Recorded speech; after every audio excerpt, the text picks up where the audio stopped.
Welcome to episode 5, creating a title block. Let's start with understanding the components of a title block. First, we have the drawing area. On the left and bottom margins, we have our view numbering grids or coordinate system. Within the drawing area, we have a drawing block. On the right side, we have our note block. And on the far right, we have our title block information. Within the title block, we have the owner information, team member information, project information, and sheet information. During this tutorial, we'll address each one of these areas separately. I'm going to start off with an E1 42x30 template. I'm going to base this project title block off of the National CAD standard, where we use view grids. First thing I'll do is set up my margins. This should be 1/2 inch minimum, but I'm going to go with 3/4 inches here.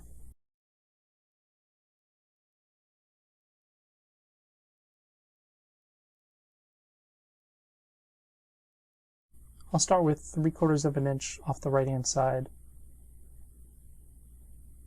then 3.5 inches for the title block information, and a 1/4 inch offset between that and the drawing area.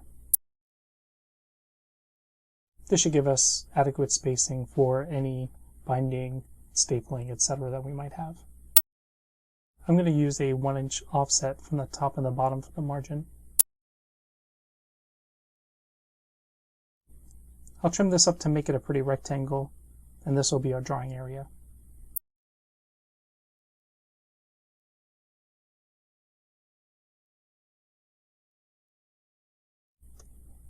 I'll also trim up the title block area here.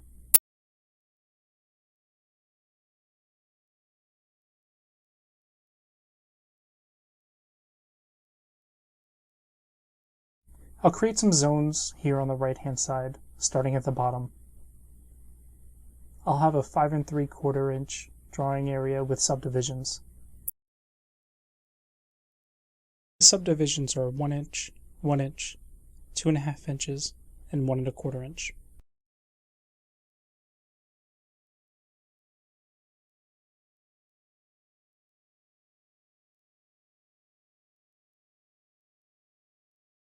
I'll create a 3-inch zone for our revisions schedule. I'll have a 4 3/4 inch zone for the project name.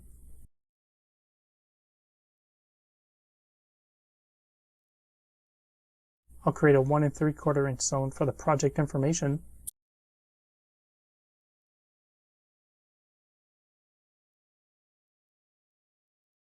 I'll create two 2.5 inch zones for the prime and sub-consulting graphics. This includes their logo space. I'll create a 3-inch zone for the A&E stamp. Create 1 inches for an owner project information, and 3 3/4 inches for the owner's graphics. This creates the framework for all of our project data going into the title block. Because I'm basing this off of an NCS title block, the next step is to set up the coordinate system.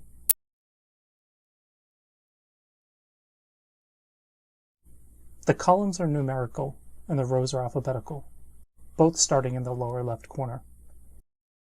The NCS doesn't dictate how many rows and columns there needs to be, or what size the drawing block is. In this title block, I'm going to use a drawing block of 6 inches wide and 7 inches tall. This number should really be set by the office standards for obvious reasons. I'll create a 1/4 inch line from this corner and offset it every 6 inches to the right. I'll create a 3/32 inch piece of text and place a 1.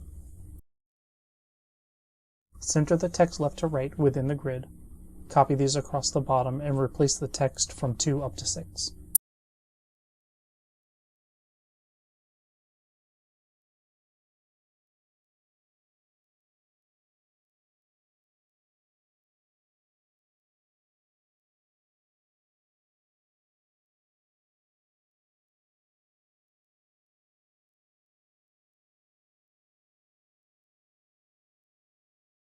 Do the same up the side, this time with the letters A through D and an offset of 7 inches. This side is a bit more challenging to center the text, so I'm going to sketch in some lines first. This should help.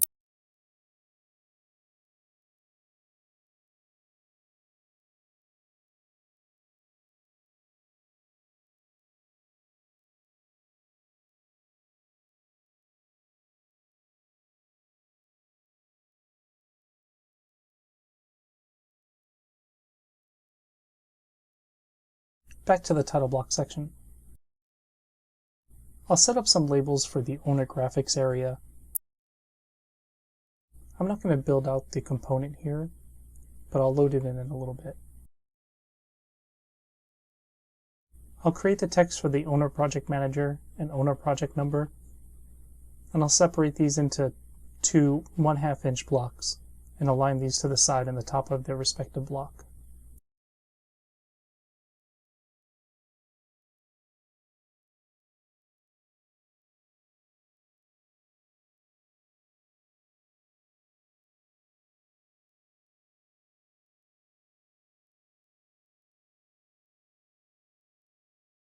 I'll annotate the zones for the stamp and the A&E consultant graphics areas. I'll also load in some pre-made annotations for these graphics in a little bit.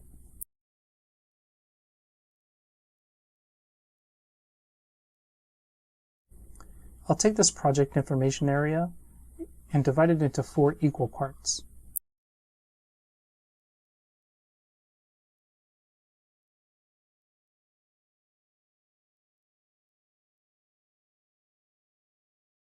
I'll use text to label the building name, department name, A&E project manager, and the A&E project number.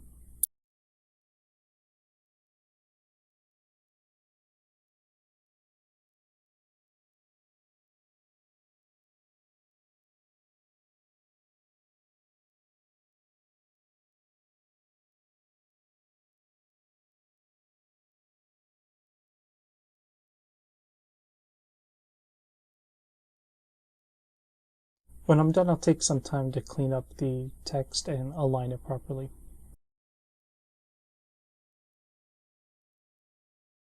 Next up is the project name. Instead of using 3/32 of an inch like the others, I'll use 1/8 of an inch. So I'm going to duplicate this text type and create a 1/8 inch type.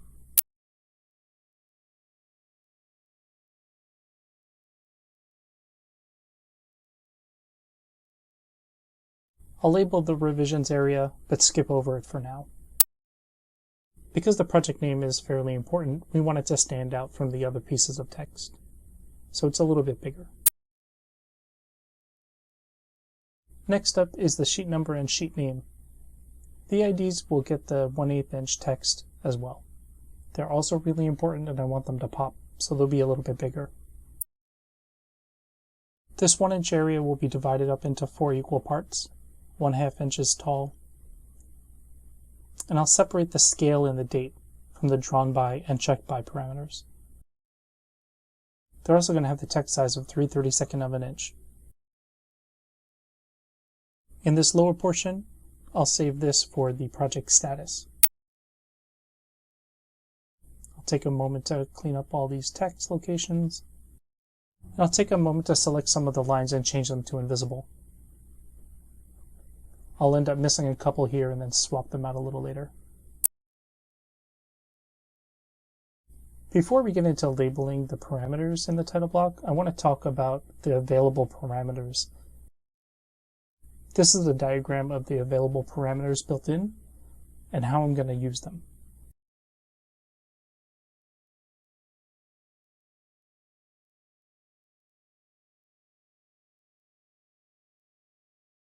So I'm going to start dropping in some parameters.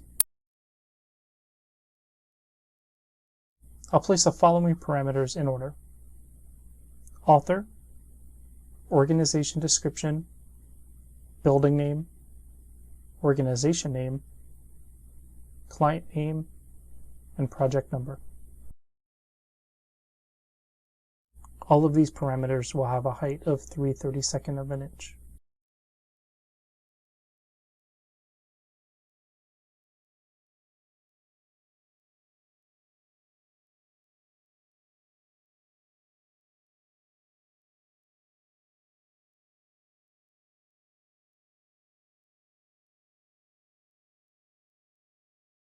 Project name will get a label height of 1/4 inch so that it pops.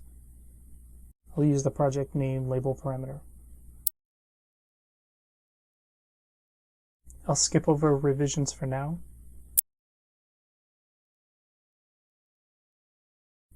For sheet number, I'll use the 1/4 inch label.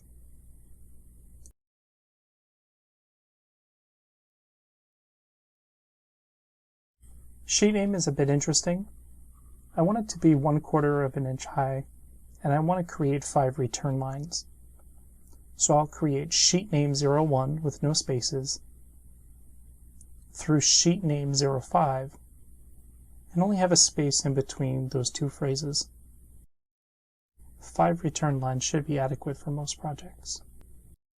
By filling out the sample value, I'll be able to see how my sheet name will be able to return for really long sheet names.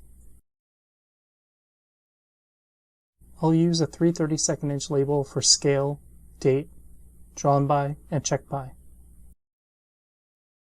And I'll make sure their label boundaries stay within their frames.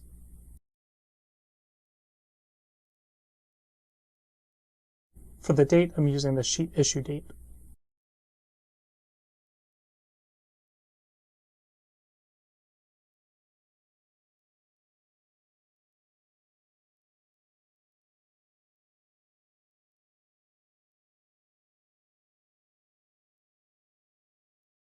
And last but not least, I'll use a 3/16 inch label for the project status.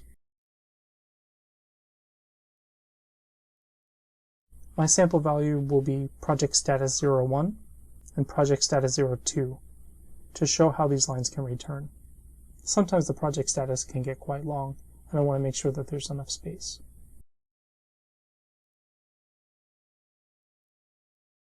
Next up is the revision schedule. Be mindful that this is a little complicated in practice, though easy in principle. So don't be afraid to tweak this a little bit back and forth as we go, especially as you start to develop your own title blocks. So the first thing I'm going to do is go to View and Revision Schedule. I'll keep all of the parameters, but I'll move the date above the description. I'll change the text size to 3/32 inch and keep the rest of the settings for now. I'll drag and drop it onto my sheet. I'll add some basic columns for where I want the values to align.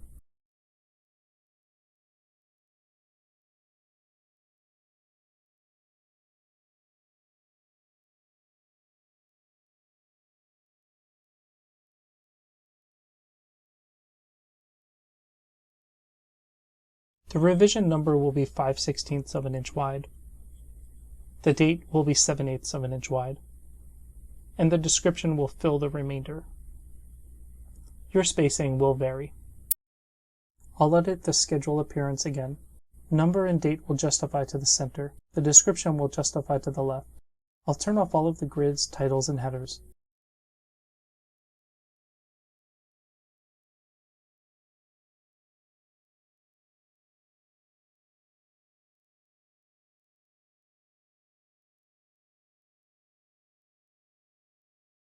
I'll add a text note for the number, date, and the description, justify them accordingly, and move them into place.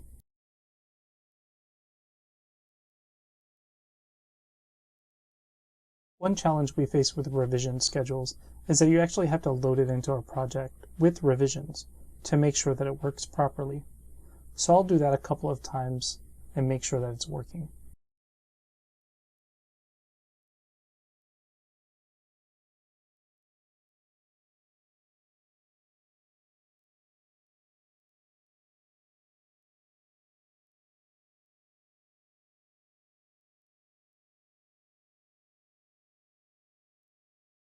The next step is to load in some owner, architect, and engineer logos and graphics.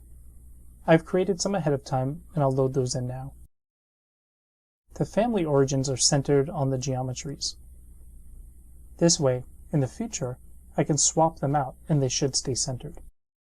I'll create some reference lines to get the center, width, and height of the spaces we've allocated for them. Then align the families to those origins. This project is for Wayne Enterprises.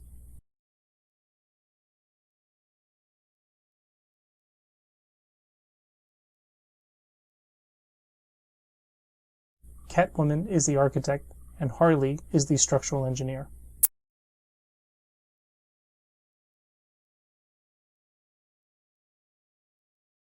In the future, I'll make these a family type parameter, so they're parametric in the project, and our team members won't need to edit the family to add their logos.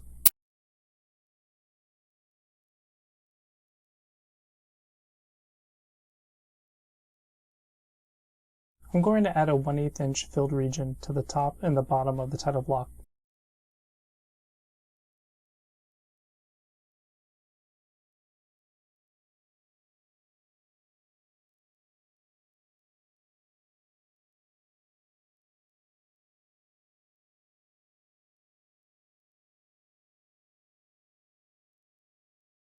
I'll start a new project and load it in.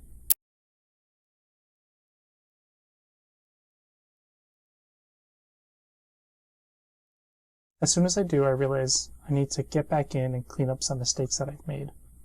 So I'm going to edit the family, make those changes, and load it back in. Now it's time to populate some sheet information.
Next step is creating some revisions.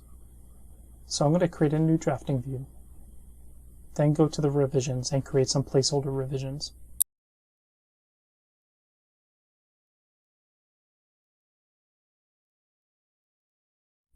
In your drafting view, create some revision clouds and deltas. Create one for each revision, then change the associated revision for each cloud.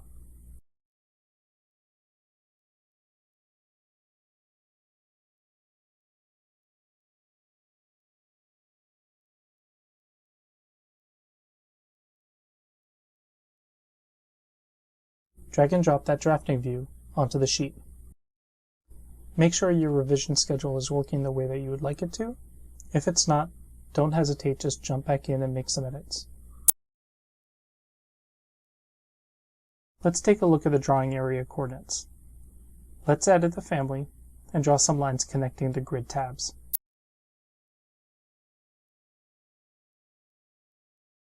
These grids are extensions of the coordinate system, and they'll help us to visually align our drafting views, our plans, our keynotes, our sections, etc.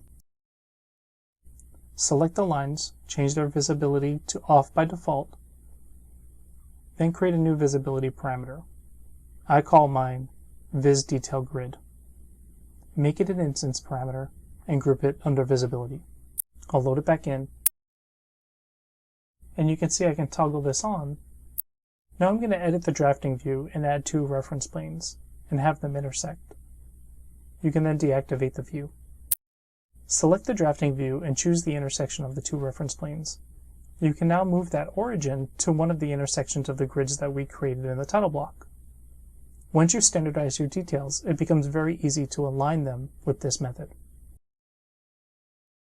I make the parameter instance instead of type, so that it doesn't have to stall when changing 50 or 100 sheets at a time. I can quickly select all instances and change them all to off prior to printing.